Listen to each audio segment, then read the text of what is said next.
Dans un grand centre commercial comme celui de Bernard Colelas, ex-marché Total, les fournitures scolaires tutoient aujourd'hui autres articles.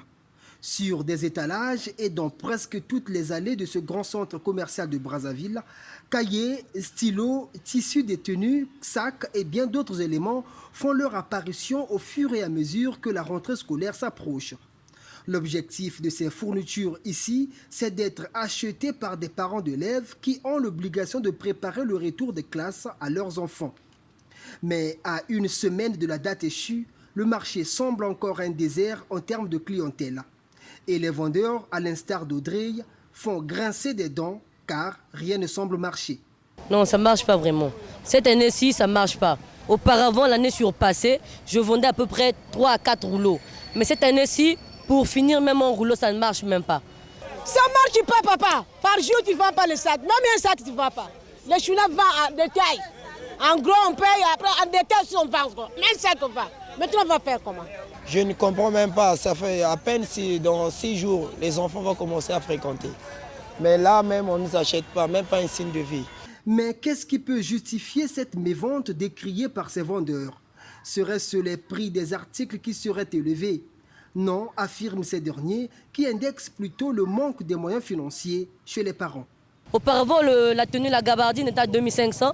Là, on a diminué à 1500. Malgré tout cela, ça ne marche pas aussi. Bon, les prix de go sont moins chers. Mais sur le terrain, on vend moins cher parce que les parents, quand tu demandes, même les sacs, là, tels que le sac là, le prix de go c'est 7 000. Mais quand on dit 11 000, les parents te proposent 5 000. Pas d'acheteurs ou bien qu'ils ne viennent qu'à compte-gouttes, les vendeurs ont l'air désespérés. Leur seul espoir, cependant, réside à la paie du mois de septembre. Mais là aussi, il y a des incertitudes. Quant à moi, c'était bien, on allait même payer le 30 pour redonner l'avantage chez les parents, pour bien arranger la rentrée, préparer la rentrée des enfants. Si vraiment ça allait être possible, pour dire à son Excellence, Monsieur le Président, de nous rendre grâce, de payer même au premier, vraiment ça allait nous faire plaisir. L'argent ne circule plus comme avant, la rentrée sur les sacs ne marche plus comme avant. Donc nous on cherche qu'on compte, on va virer, on va vendre encore au moins pour 2 semaines. Attendre la prochaine paye, c'est aussi sur cela que repose l'espoir des acheteurs dont nous avons rencontré un échantillon. Nous privilégions d'abord les cahiers, les tenues et autres après. Mais pourquoi après?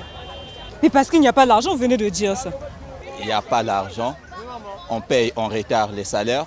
Du coup, pour dépenser, on a un peu de calcul des requêtes. Donc voilà pourquoi, pour acheter la rentrée, il faut acheter un peu parce qu'il n'y a pas l'argent. La rentrée proche, il faut qu'ils viennent acheter. La rentrée proche, donc j'appelle les parents, venez acheter, c'est tout.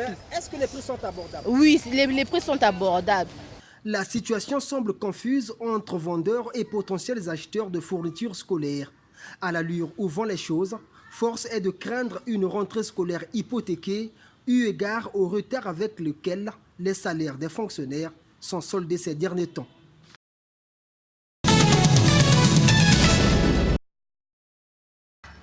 Ce lundi 23 septembre, jour de la rentrée pédagogique, le proviseur du lycée Nganga Edouard et le directeur du collège Fraternité se disent prêts pour recevoir les apprenants le 1er octobre prochain. Tous les enseignants sont conscients que le 1er octobre on démarre. Là, de ce côté-là, il n'y a pas d'appel à lancer. Nous sommes fin prêts puisque par rapport à la note signée par M. le ministre, la note qui fixe la rentrée scolaire, elle est échelonnée. Bon, j'entends par échelonnée, c'est-à-dire qu'il y a des différentes activités qui vont concourir à la réussite de la rentrée scolaire, notamment l'opération salubrité, les emplois du temps, un certain nombre d'activités. Donc à l'heure actuelle, je peux vous rassurer que le 1er octobre, mardi 1er octobre, la rentrée aura bel et bien lieu au sein de la fraternité. Pourquoi je le dis? Parce que nous avons déjà mis sur pied les emplois du temps. Le corps enseignant étant déjà informé, il ne reste qu'aux parents d'élèves de se mobiliser pour envoyer massivement les enfants le premier jour de la rentrée scolaire. Mais du côté des parents d'élèves, c'est faire en sorte que les enfants viennent à l'école dès le 1er octobre. Vous savez bien que les enfants qui arrivent en seconde commencent déjà à préparer le baccalauréat depuis la classe de seconde. Qu'on ne se trompe pas pour dire on attend la terminale. Et ceux de terminale doivent démarrer également le 1er octobre pour ne pas perdre les premières leçons. le premier jour de la rentrée, où c'est les élèves qui se présentent, les enseignants ne viennent pas, ou c'est le contraire. Où c'est les enseignants qui se présentent, les élèves ne viennent pas. Mais pour cette rentrée, nous demandons à toute la communauté éducative de mettre tout en œuvre de façon que la rentrée ait lieu le premier jour de la rentrée, c'est-à-dire le mardi 1er octobre.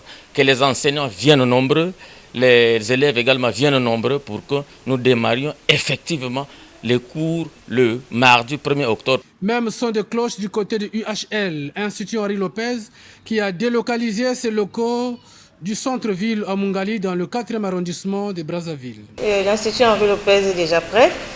Et la semaine passée, nous avons fait la rentrée administrative. Aujourd'hui, c'est la rentrée pédagogique.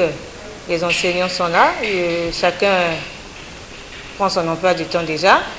Et les salles de classe sont prêtes. Et nous pensons qu'on attend juste la date prévue pour la rentrée pour recevoir les enfants. Notons que partout où nous sommes passés, les emplois du temps sont disponibles et les listes des élèves par classe affichées.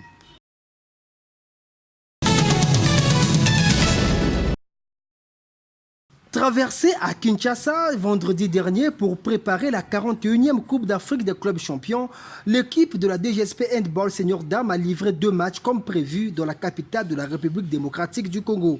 La première confrontation ayant soldé par une défaite 24-30 face à Héritage, engagé de la même Coupe d'Afrique, la DGSP s'est ressaisie dimanche dernier devant la sélection locale des Léopards, battue 32-26.